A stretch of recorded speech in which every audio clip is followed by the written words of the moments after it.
One day, this kid, he's 12, he's hanging out with his older cousin. An older cousin is like, hey, come here, let me tell you about my time in the war. And so older cousin starts to tell these gruesome stories about some of the things he did back in the Vietnam War. About people he had unalived and women he had done horrible things to. Like unspeakable things that I can't even describe on this app, otherwise my video will get removed. But then, to prove it, he busts out some Polaroid photos to show younger cousin. And most of these photos are of women, and they are absolutely brutal. And strangely, little cousin, he isn't grossed out. Actually, he's fascinated. And about a year later, the cousins are together again. And the younger cousin, his name's Ricardo, and the older cousin, his name's Mike. And so Ricardo and Mike, they're hanging out at Mike's place, and Mike, he suddenly gets into an argument with his wife. And he gets so mad that he pulls out a pew-pew, and he ends up unaliving her. Right there in front of little Ricardo. And again, Ricardo isn't grossed out. He's fascinated. Now, you can decide whether all that actually messed him up or not. Because shortly after that, Ricardo starts getting into drugs, particularly the kind that make you hallucinate. And he starts committing petty crimes and shoplifting all the time, and he gets really, really into his religion. And eventually, he just says fuck it, and he drops out of high school. A few years later, Ricardo's 17, and he gets a job at a local Holiday Inn. And while he's working his shift, he starts sneaking into the guests' rooms while they're asleep, and he'll steal their valuables. But then, he goes even further, and he starts trying to SA some of the guests. And he eventually gets caught, and bam, they fire him. Oh, but it gets much worse. About 5 years later, Ricardo is 22, and he moves from Texas to San Francisco to get a fresh start. But instead of getting a job, he spends most of his time just doing drugs. And he basically just gives up on hygiene. Like, the only thing he eats are junk food and soda. And he never brushes his teeth, so they inevitably start to rot. So he's just a stank ass at this point. And after about 2 years of living this stank ass lifestyle, Ricardo suddenly decides,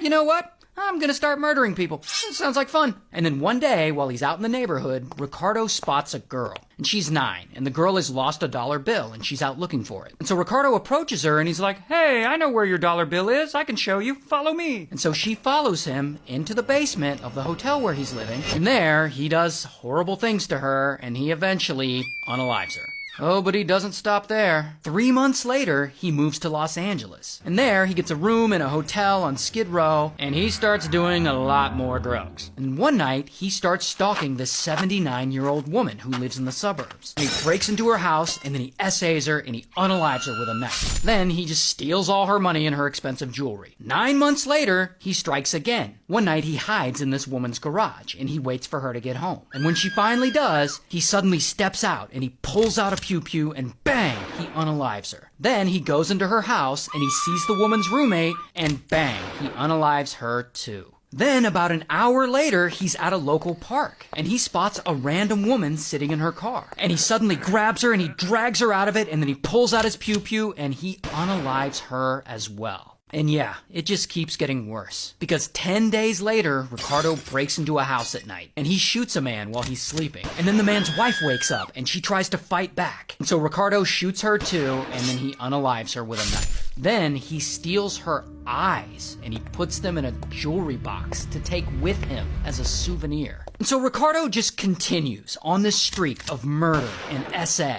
and he unalives at least 5 more women and 5 more couples. Usually he'll break into their home at night, execute them, and then he'll draw religious symbols at the scene of the crime. Now at this point, police are looking at this string of attacks, and they're starting to think, you know, there might be a serial killer on the loose here. So they start investigating. But as of now, they don't have much. They have some descriptions of him, they have some